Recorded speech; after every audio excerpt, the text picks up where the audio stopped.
Good morning, praise the Lord. This is Pastor Pradeep Kumar Sharma.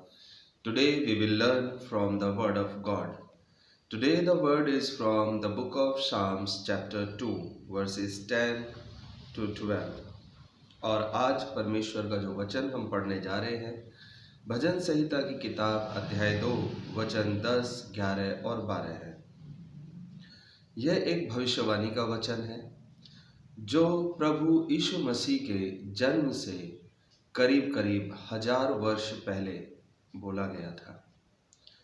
और इस भविष्यवाणी के वचन में प्रभु यीशु मसीह के स्वर्ग पे विराजमान होने का, प्रभु यीशु मसीह के महिमा के साथ जगत के न्याय करने का और प्रभु यीशु मसीह के राज्य का, स्वर्ग के राज्य का वर्णन किया गया है।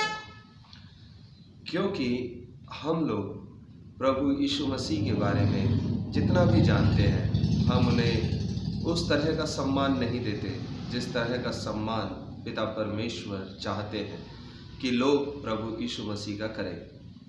इसीलिए यह भविष्यवाणी का वचन बहुत महत्वपूर्ण बन जाता है, जिससे आप और मैं इस बात को जान सकें कि जब हम प्रभु यीशु मसीह के सामने होंगे तो उनका कितना महान रूप हम। तो आइए इन वचनों को ध्यानपूर्वक पढ़ें।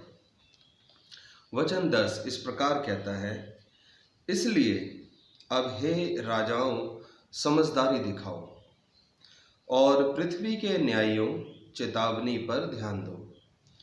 परमेश्वर स्वर्ग में विराजमान समस्त पृथ्वी के लोगों को और उन अधिकारियों को जो पृथ्वी के देश देश के ऊपर राजा नियुक्त हैं, उन सब लोगों को एक भविष्यवाणी के वचन के द्वारा ये बता रहे हैं कि तुम्हें कैसा प्रति उत्तर देना चाहिए, तुम्हें किस प्रकार का रवैया प्रभु यीशु मसीह के प्रति दिखाना चाहिए।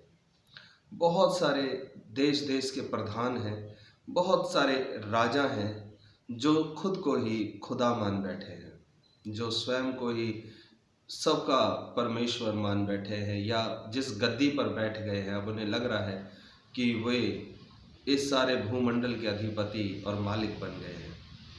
उन सब के लिए जो लोग अपने डिसीजन से, अपने फैसलों से यीशु मसीह के महिमा का विरोध करते हैं, प्रभु यीशु मसीह का अपमान करते हैं किसी भी प्रकार से, चाहे उनके प्रार्थना घरों को तोड़ फोड़ देते हैं, चाहे उनके विश्वासियों को मारते पीटते हैं, हत्या करवा देते हैं, चाहे किसी भी प्रकार से बाइबल को जला देते हैं, फाड़ देते हैं, किसी भी प्रकार से किया गया कोई भी कार्य जो यीशु मसीह की महिमा को ठेस पहुंचाने के लिए किया जाता है, ऐसे तमाम लोगों के लिए ये भविष्यवाणी का वचन परमेश्वर की ओर से चेतावनी है। और ये चेतावनी क्या कहते हैं? हे राजाओं समझदारी दिखाओ। परमेश्वर हमारा और उनका बैरी नहीं है, परमेश्वर उन राजाओं का बैरी नहीं है जो गलत कर रहे हैं। परमेश्वर उनका भी प्रेम करने वाला पिता है और कहता है समझदारी दिखाओ। हे पृथ्वी के न्यायियों, जो बड़े बड़े जजेस बैठे हुए हैं, बहुत बड़े बड़े अधिपति हैं, हाकिम हैं, जो खुद को ही सब कुछ स्वयं मान बैठे हैं, कहते हैं चेतावनी पर ध्यान दो, वार्निंग पर अपने कान लगाओ, जो तुम्हें चेतावनी दी जा रही है। ये चेतावनी जो है बहुत गंभीर है। जब कभी ऐसा होता है कि वर्षा या बारिश बहुत आयत से होने लग जाती है, तो जिन क्षेत्रों के किनारे में नदी या बांध बना होता है, जहाँ बाढ़ आने की संभावना उत्पन्न हो जाती है, तो ऐसे में वहाँ पर चेतावनी का संदेश जो है वो टेलीकास्ट किया जाता है, साउंड चलाया जाता है, गांव-गांव जा कर के बोला जाता है कि जी आप अपने जीवन को सुरक्षित करो, यहाँ से हट जाओ, क्योंकि पल भर में भी बदलाव आ सकता है, हालात बदल सकते हैं। लेकिन अगर कोई उस अलर्ट को, कोई अगर उस चेतावनी को ध्यान ना दे, तो उसके जानो माल की जिम्मेदारी उसकी खुद की हो जाएगी।